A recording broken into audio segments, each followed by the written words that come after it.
You're going to get in trouble for saying this publicly? Who cares?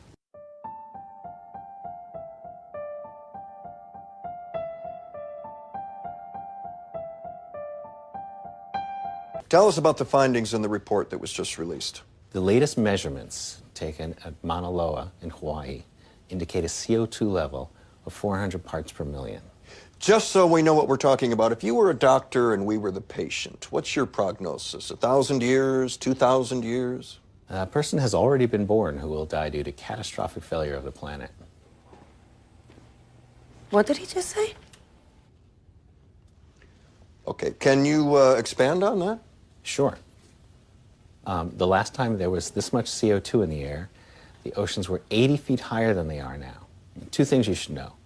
Half the world's population lives within 120 miles of an ocean. And the other? Humans can't breathe underwater. You're saying the situation's dire.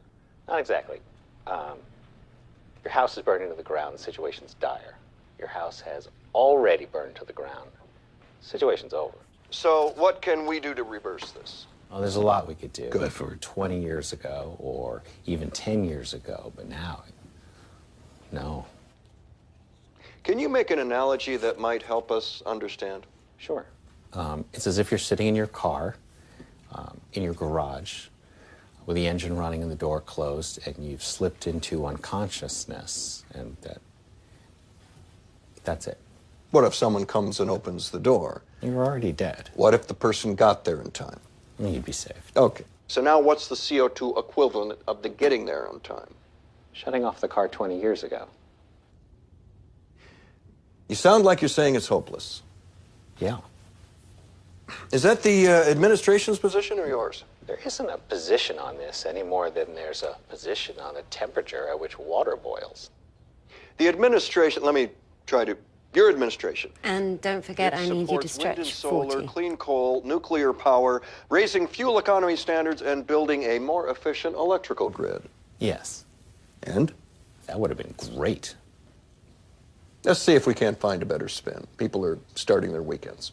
The report says we can release 565 more gigatons of CO2 without the effects being It calamitous. says we can only release 565 gigatons. So what if we only release 564?